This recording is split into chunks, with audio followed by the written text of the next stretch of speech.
You spoke before The Art of Self-Defense, which was an amazing movie. You have a knack for picking out really good, darkly comedic projects. What's the secret?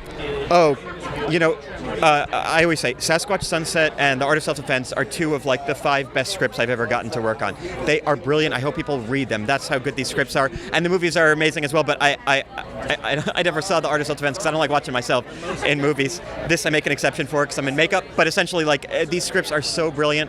And both Austin filmmakers and the Zellner brothers were in and produced The Art of Self-Defense, so big connection. Really? Yep, they produced it, and David Zellner has a big part in it. So there's a real connection between those two movies, and I'm so thrilled to be back to South by Southwest, which is like the exact right, home for these movies to play.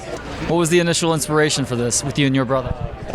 We just always loved Bigfoot since we were kids, and and just obsessed with it as a part of pop culture, and then out of like American mythology.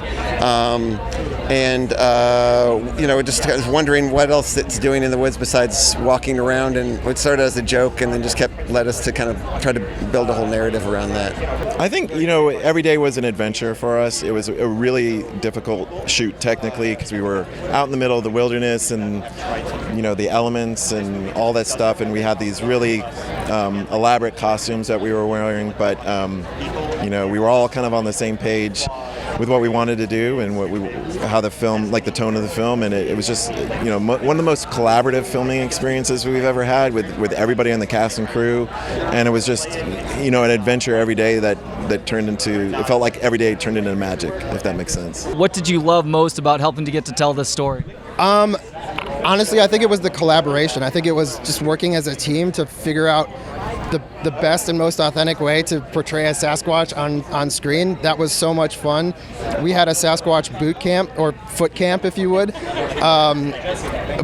like the week before we started shooting, and just getting to know David and Nathan and Riley and Jesse, that was such a pleasure for me, and collaborating with them was the highlight for sure. You guys studied primates to learn how to properly move as Sasquatches, or Sasquatch-I perhaps.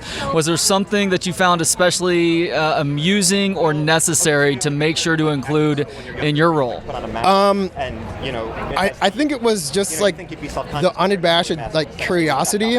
If you saw something, we were encouraged to just pick it up and put it in our mouths anywhere. You know what I mean? So that was one of the ways that we thought, these half animal, half human creatures would be testing their surroundings and finding out about their habitat and each other essentially. I just remember I had a dog, a sweet golden retriever, and when the dog would pee, the dog would just look like fixed eyes in some place, and it was just so cute, and I always thought it was so funny when the dog was peeing.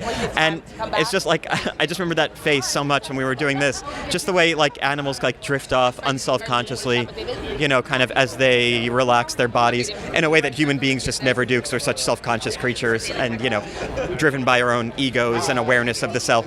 And so it was stuff like that. I just kept thinking of my sweet dog Tara. I mean, my character is more like the typical alpha male of the family that you see sometimes in nature. So just pushing people around. I watched a lot of silverback gorillas in zoo footage, and just see how they would look over their shoulder or grunt or something like that. How kind of grumpy they were. I always felt like the alpha males were just kind of indifferent and grumpy to everybody else, which is maybe telling. And it kind of fit my character. Wait, were you the one who got sneezed on?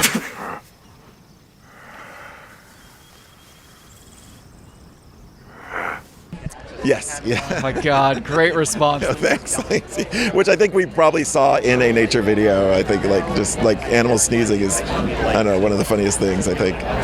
Am I right to guess that the Sasquatches or Sasquatch-I may happen upon mushrooms that they try, and it leads to a very different experience? Yeah. Little stoned ape theory action? Yeah, I'm glad you brought up the stoned ape theory. I love that theory. I think that we talked about that a little bit